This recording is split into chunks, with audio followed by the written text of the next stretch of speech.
Mais d'abord, donc, la fatwa, une fatwa contre Donald Trump. Une fatwa contre Donald Trump. Elle a été lancée en Iran contre le président américain avec à la clé une récompense de plusieurs millions de dollars, peut-être 40 millions de dollars. C'est encore difficile à établir précisément, affichée par les dignitaires du régime.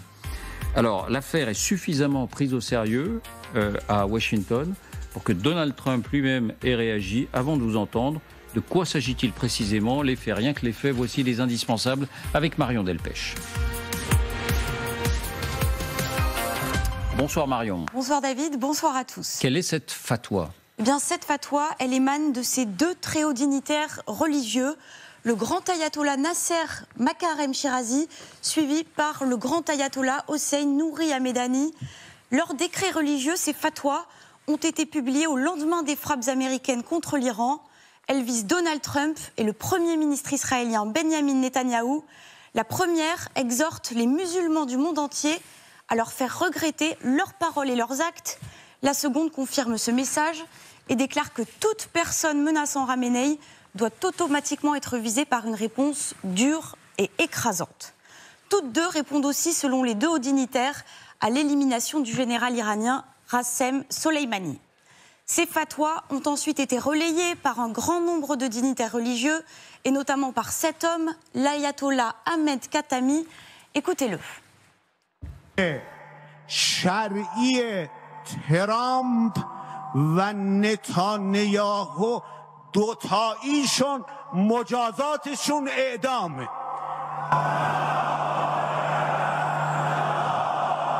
سه عنوان فقهی اعدامی دارن. یک، آدم کشتن. 55 بیش از 55,000 نفر در غزه کشی. شهید حاج قاسم سلیمانی ما رو کشتی. شما قاتلید، باید مجازات. Dans la foulée, l'ancien conseiller du guide suprême, Mohamed Javad Larijani, a lui-même menacé Donald Trump, un demi-sourire aux lèvres à la télévision iranienne. Écoutez. من به نظرم آقای ترامپ کاری کرده که دیگه نمیتونه در مارلاگو آفتاب بگیره. ایشون همچون که شکمش به آفتاب داده یه ریز پرنده میتونه نافشو بزنه. یعنی خیلی ساده است. یعنی بلایی که اینا بر سر امنیت دنیا آوردن گریبانگیر خودشونه. Comme un sujet de plaisanterie. Et l'affaire prend une autre tournure, Marion, avec la constitution d'une cagnotte pour récompenser, entre guillemets, celui qui pourrait passer à l'acte. Oui, David, 40 millions de dollars, c'est le montant affiché publiquement qu'aurait récolté le site iranien Tahar.ir pour, je cite, punir ceux qui se moquent et menacent le guide suprême Ali Khamenei. Le site relaie la fatwa et donc le djihad contre Donald Trump et met en avant cette récompense pour quiconque le tuerait. En lettres majuscules, il est aussi écrit « Cette campagne ne finance pas le terrorisme, elle finance la lutte contre le terrorisme des États-Unis ». Le site annonce 13 000 donateurs et il se nomme lui-même le Pacte du sang. Il s'agit, selon l'agence de presse iranienne Fars, d'un nouveau mouvement iranien affilié au corps des gardiens de la Révolution. On y trouve par exemple des responsables du régime, des membres de l'Assemblée des experts, des dignitaires religieux ou encore des prédicateurs. Autant de soutien de la fatwa. Disons-le clairement, il nous a été impossible de vérifier et le montant de cette cagnotte et le nombre de donateurs. L'affaire ne fait pas rire aux États-Unis où Donald Trump a été invité à réagir. Le président américain, hier sur Fox News, répond lorsque le journaliste lui demande à quand remonte son dernier bain de soleil, allusion à Larijani, et s'il pense qu'il s'agit d'une réelle menace. Écoutez.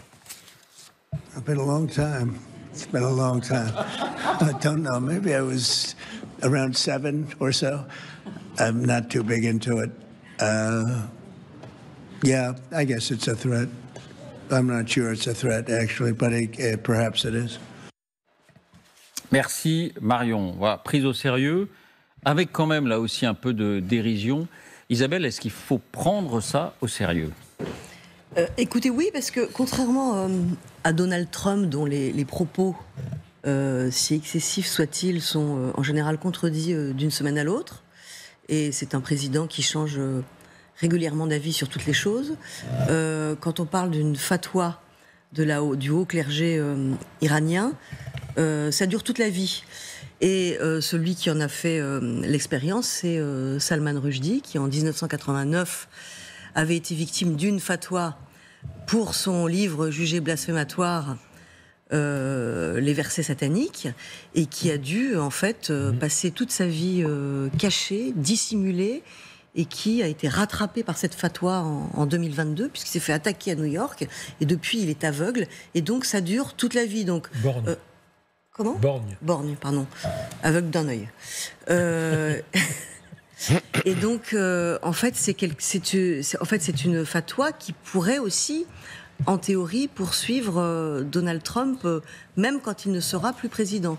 Donc oui, il faut vraiment le prendre au sérieux. Il y a plein de choses aussi qu'il faut prendre au sérieux. Ça veut dire aussi que en fait, l'espoir de Donald Trump de fermer la parenthèse guerrière contre les installations nucléaires en relançant les négociations avec l'Iran paraît pour le coup extrêmement mal engagé. Jean-Dominique, même sentiment ? Oui, il faut prendre au sérieux ce genre de choses, au-delà de la rhétorique délirante, vraiment délirante de ces gens-là, ils représentent une vraie menace. Bon, le président des États-Unis est sans doute l'un des hommes les plus menacés au monde. Il a un dispositif de sécurité extrêmement impressionnant autour de lui. Donald Trump a été victime de tentatives d'assassinat réelles, d'autres ont été déjouées. Il se dit que certaines auraient même été engagées par l'Iran contre lui, enfin par des éléments iraniens contre lui, déjà, d'où sa raideur par rapport au régime. Donc oui, il faut prendre ça au sérieux. Je ne pense pas que tout l'appareil sécuritaire, l'appareil d'État iranien va se mettre à tenter de tuer Donald Trump, mais il suffit de deux dingos qui ont écouté ces gentlemen à turban et qui décident de passer à l'acte en disant la charia l'a dit et donc j'assassine Donald Trump. Pour vous aussi Oui, tout à fait. Il ne faut pas sous-estimer le caractère religieux. La fatwa, se rapporter à la charia en permanence. Donc c'est une réalité qui peut durer extrêmement longtemps. Et pour reprendre ce que venait de dire Isabelle, ça veut dire que le président Trump, lui, s'est arrêté au nucléaire, contrairement à M. Netanyahou qui voulait le changement de régime.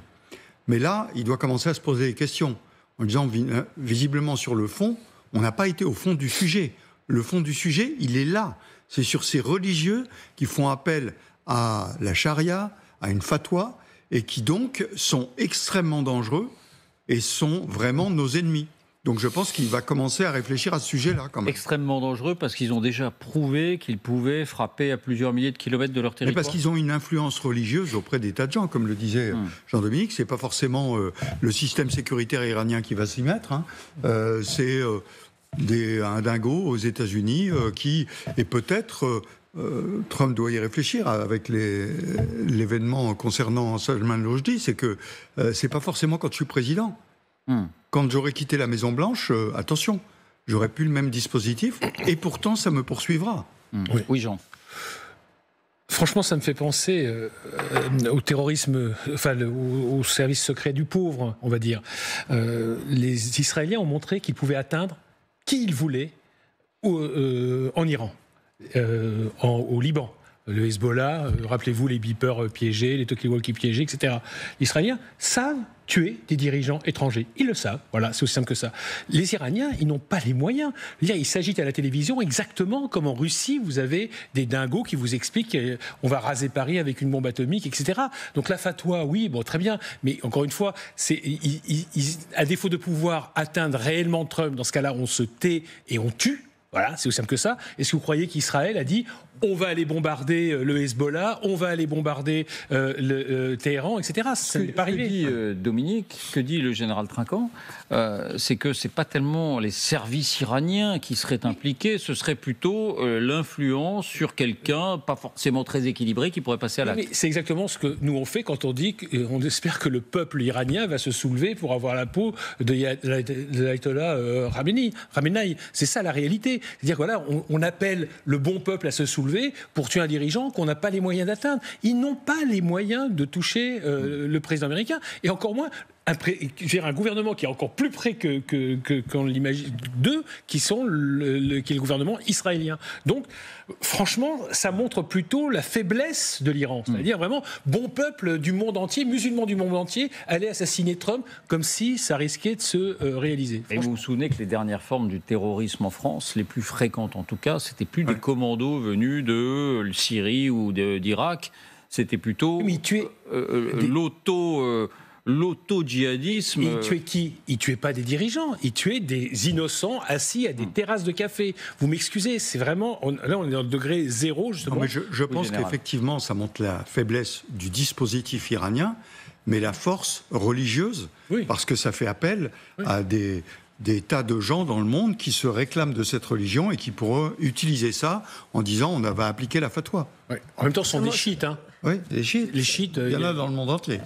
Ça montre autre chose, parce que si le président iranien confirme qu'il se dissocie un petit peu de ses propos extrêmes, ça montre aussi, d'une part, la radicalisation du clergé iranien, et d'autre part, les dissensions qui existent au sein du pouvoir.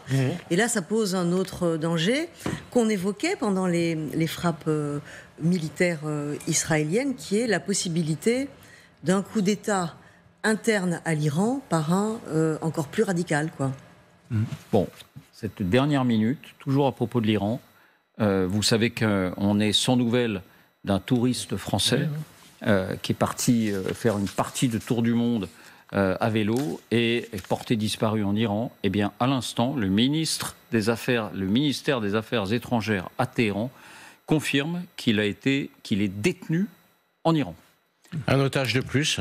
Un otage de plus. On n'en manquait pas. On en avait 2 en Iran, on en a 3, on en a 1 à Moscou et on en a 2 en Algérie. Voilà. Je ne comprends même pas qu'on aille faire du tourisme en Iran. Je veux dire qu'aller en zone de guerre, c'est prendre quand même des risques hallucinants. C'est totalement irresponsable. D'ailleurs, il a fait ce jeune cycliste franco-allemand, parce qu'il est franco-allemand, a fait une vidéo où il se moquait. Sur la vidéo, il se moquait des consignes de sécurité du Quai d'Orsay qui expliquait qu'il fallait surtout pas se rendre en Iran parce que c'était dangereux. Et le gamin était là en train de dire n'importe quoi, regardez ce pays beau. Que ce pays soit beau, c'est évident. Que ce pays ait une population absolument sympathique, accueillante, c'est évident. Mais c'est une dictature religieuse, réactionnaire, et donc c'était prendre un risque hallucinant. C'est très agaçant les gens qui ne veulent pas écouter ce qu'on leur dit. Alors, franchement, on me déconseille d'aller en Iran, je ne vais pas en Iran, quoi. Oui. Bon. On dirait qu'il a dit. De toute façon, tu n'aurais pas de visa. Hein. Pardon, Isabelle.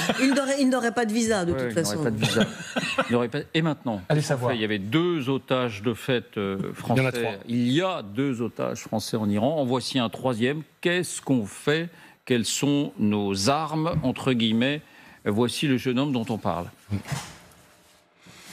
Non, toujours le problème des otages, c'est un problème majeur. Je voudrais rappeler que même quand on a des forces armées, on avait envoyé des commandos récupérer 2 touristes qui étaient partis du Bénin, qui s'étaient retrouvés au Burkina Faso. Et sur le commando, il y en a 2 qui se sont fait tuer pour libérer ces 2 qui, pareil, n'avaient pas écouté les consignes qui leur avaient été données. Voilà. Donc, c'est terrible parce qu'une fois qu'on en est là, parce que là, il s'agit d'un terrorisme différent, c'est un terrorisme d'État. Vous êtes en train de négocier avec un État. C'est le cas en Algérie, on le disait tout à l'heure, avec la Russie, avec l'Iran. Et là, on n'a pas tellement de moyens parce que on est un peu dans les mains des États qui les détiennent. Et surtout, comme nous sommes des États de droit, on ne peut pas faire la même chose. Je veux dire que la réponse logique, ça serait de prendre des Iraniens qui se trouvent sur notre sol, on les met en prison pour les juger. Voilà. Donc, et puis, on fait des échanges de prisonniers. C'est ce que feraient 2 dictatures, 2 régimes non démocratiques pour échanger leurs ressortissants. Nous, on ne peut pas faire ça. C'est absolument impossible. Donc, la démocratie, par nature, est en situation de faiblesse face à des dictatures qui ne respectent aucune règle. Et ils le savent parfaitement. Il faut savoir aussi que quand on a des otages dans un pays, ça paralyse complètement l'action de l'ambassadeur français sur place qui passe les 3/4 de son temps à essayer de résoudre ce problème-là. Et en plus, ça peut contenir ou contraindre la politique, la diplomatie d'un pays qui a plusieurs otages dans un pays. En clair, écoutez ce que dit le Quai d'Orsay. Voilà, quelques précisions. Donc, Abbas Araghchi, ministre des Affaires étrangères iranien, répondait à une interview en Iran. et à la question où est le jeune cycliste franco-allemand Lennart Monterlos qui a disparu en Iran depuis le 16 juin, donc à peu près 3 semaines, alors qu'il y effectuait un voyage. Voilà ce qu'il répond. Il a été arrêté pour avoir commis un délit. Une notification officielle concernant sa situation a été transmise à l'ambassade de France. L'ambassade de France n'avait pas communiqué. Peut-être que cette notification date d'il y a quelques heures. En tout cas, 3 semaines donc après l'annonce de sa disparition. Voici la confirmation. Il est bien aux mains, entre guillemets, du régime des Mollahs, tout comme Cécile Coller et Jacques Paris, les 2 autres Français qui sont eux aussi retenus depuis plus d'1 an. Voilà donc la situation pour la diplomatie française. Bon, en tout cas, l'Iran, de toute évidence, et c'est vous qui le disiez, Isabelle, qui envoyait des signaux pour la réouverture d'un dialogue, la réouverture d'une voie diplomatique sur la question du nucléaire, semble décider en parallèle, au moins, pour autant que ses intentions aient été sincères, à jouer le rapport de force. Peut-être avec cette fatwa, et là, avec un élément très concret, c'est-à-dire l'arrestation de ce cycliste français. Et encore une fois, c'est un rapport de force assez étrange, c'est ce qui montre plutôt la faiblesse. On prend un jeune touriste de 18 ans franco-allemand qui parcourt le Moyen-Orient à vélo, on lance une fatwa en disant aux musulmans allez assassiner Donald Trump. Franchement, vous appelez ça une réponse? Non, ils se raidissent, ils refusent la négociation et ça confirme donc ce que disait Netanyahou. Si on ne tape pas jusqu'au bout le régime, ils vont recommencer. Et là, c'est ce que ça montre, c'est qu'effectivement, Trump s'est trompé sur la nature du régime iranien, que c'est pas la première fois d'ailleurs qu'il se trompe. Il s'était trompé aussi lors de son premier mandat après l'assassinat de Soleiman, où il avait stoppé les opérations alors qu'il fallait continuer. Voilà, c'est la même chose. C'est-à-dire que face à des régimes dictatoriaux, il le montre aussi en Russie, c'est le seul langage que ces gens comprennent, c'est le langage de la force. Et c'est un pacifiste qui vous le dit. Sur ce point-là, la réponse doit être la fermeté, doit être le langage de la force. Est-ce que vous partagez ce sentiment? Sur les otages, Jean-Dominique. On est ferme sur l'Iran, clairement. Mais que peut-on faire réellement? Il faut être honnête, il faut voir qu'on a assez peu de leviers d'action sur l'Iran. On en a... On le voit... il y a déjà des otages, on n'arrive pas à les sortir. Et pourtant, on est ferme. Donc, effectivement, je ne vois pas... oui, ça va... on est quand même... Jean l'expliquait très bien. On est quand même coincé. Avec des irresponsables qui se comportent comme ça. On sait vraiment, les bras nous en tombent, quoi. Oui. Le rapport de force, si vous voulez, c'est pas nous qui l'avons. Le rapport de force, on le disait tout à l'heure avec Isabelle, c'est les Américains qui l'avaient, avec M. Netanyahou. Ils se sont arrêtés au milieu du gué. Vont-ils repenser leur politique vis-à-vis d'un régime qui ne veut rien entendre et qui utilise la force? C'est la question qu'on peut se poser. On sent une pointe de regret dans votre... Ah mais tout à fait. Moi je pense depuis le début que le cœur de tous les problèmes de l'arc de feu qui est au Proche-Orient, c'est l'Iran. Et qu'il fallait aller jusqu'au bout. Pardon, c'est pas l'Iran, c'est le régime des Mollahs. Et qu'il fallait donc aller jusqu'au bout. Bien sûr. Pour faire tomber ce régime. Il fallait aller jusqu'au bout. Alors, en revanche, je n'ai pas les clés pour savoir comment la population, comment des passedarans, comment des gens qui sont dans les cercles décisionnels pouvaient être tournés. Parce que c'est comme ça que ça se passe. Donc vous voulez dire plutôt trouver des moyens de permettre à la population de renverser le régime, mais ne pas le faire soi-même. Ça ne peut pas marcher soi-même. Il faut que ce soit les Iraniens eux-mêmes qui se rebellent. Bon, dernier mot, mais Isabelle. la guerre a été interrompue par Donald Trump. Il n'y a pas que la question du régime qui n'est pas allé jusqu'au bout. Oui, et si j'ai bien compris, il y a aussi la question des installations de missiles balistiques. Donc il y a aussi une partie des installations liées directement ou indirectement au programme nucléaire iranien qui en fait ont été épargnées par le raccourcissement de la guerre par Donald Trump. Et là, effectivement, je pense que cette question reviendra dans les jours qui viennent. Les derniers éléments d'appréciation, mais on en parlait hier ici même, les fameuses milices Houthis qui bombardent les bateaux dans la mer Rouge ne sont pas du tout neutralisées, puisqu'on a vu hier que 2 bateaux ont été attaqués et coulés en 2 jours. Les milices Houthis, directement soutenues et armées par l'Iran, sont toujours là avec leur pouvoir de nuisance. Parce qu'encore une fois, Donald Trump n'a pas été jusqu'au bout. Ils ont commencé à taper avec beaucoup de réticence de l'appareil sécuritaire et militaire américain qui expliquait, vous vous rappelez les fuites qui ont eu lieu, que ça les emmerdait de venir aider les Européens. Voilà, il s'est arrêté au milieu du gué et donc ça continue.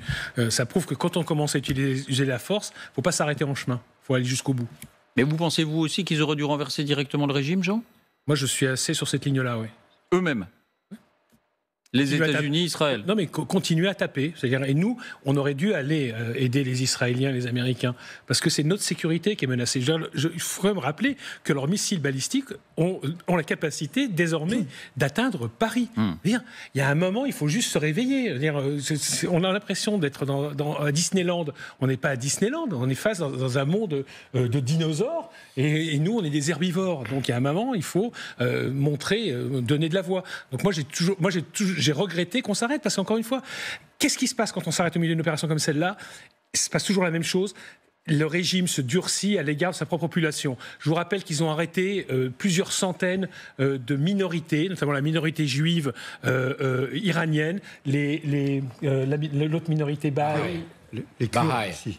Les Baha'is, c'est ça. Les Kurdes qui ont été arrêtés et qui sont pendus. Je veux dire qu'on pend à tour de bras à Téhéran. Je veux dire, tous les gens qui hurlaient, là, vous savez, rappelez-vous, il y a quelques semaines, oui, c'est contraire au droit international. Ce qui se passe là en Iran, c'est contraire aux droits de l'homme. Et vous entendez les gens, vous entendez le bruit, la fureur de la rue. Vous n'entendez personne. Les grandes manifs avec des drapeaux appelant à la libération des otages. Des juifs se font pendre à Téhéran parce que juifs. Je veux dire, stop, ils sont accusés par nature d'être des espions du Mossad, parce qu'ils cherchent les fuites à l'intérieur, parce que forcément ça vient du juif, comme s'il y avait des juifs dans l'appareil sécuritaire d'ailleurs. Donc personne ne se réveille. Donc il y a un moment, je veux dire, ce qui est en train de se produire, la répression qui a lieu là, quelque part nous sommes comptables de cette répression.